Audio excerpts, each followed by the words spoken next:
Today I'm going to be explaining why you need to let your kids struggle. So, my wife has a cousin who works at Google. She's graduated in childcare, early child development.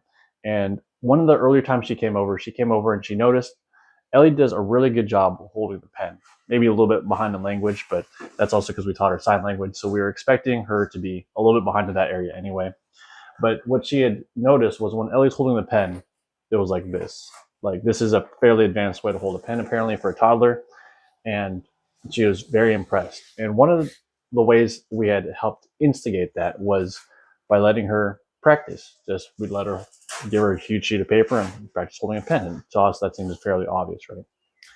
But to continue this skill over other areas where, for example, Ellie was able to use a spoon and fork a lot earlier than other kids, was the way we established that was we let her just practice. And by that, I mean, we had her sit in a high chair, we just gave her a spoon, and we'd try and make her, we try and let her feed herself, and we try and instigate with our guardian, with everyone else who watches Ellie and Amelia to let them struggle.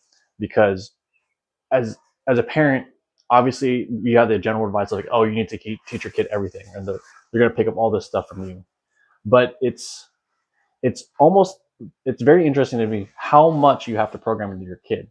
For example, there's Ellie. The first time she had gotten a lollipop, she took it, she took the lollipop and just stuck it against her teeth like that because she didn't have the mental programming to open her mouth and put her mouth around the lollipop to get the sugar.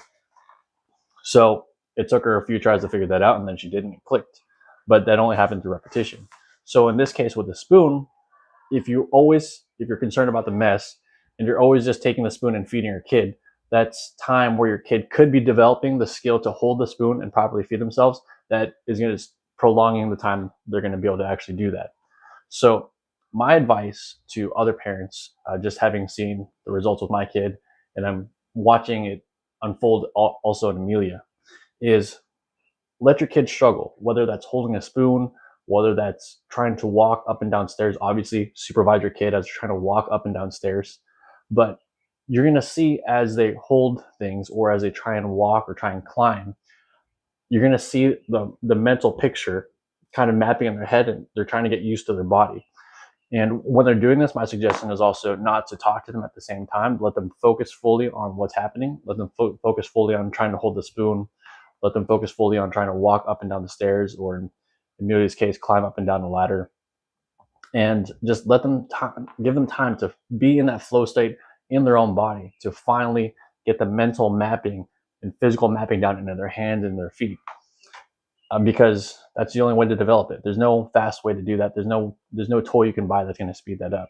It's just repetition, and that's how we learn as adults, right? We just try and try, and we're more cognizant about how we do it. But as a kid, you have to do it at a very micro level for small things like holding a spoon, holding a pen, going up and down stairs, that kind of thing. So for your parents who are like, watch your kid, and if it looks like they're trying to do it, let them try, and just keep letting them try. Because if you keep doing it for them, they're not going to learn. That's it for today, guys. See you tomorrow.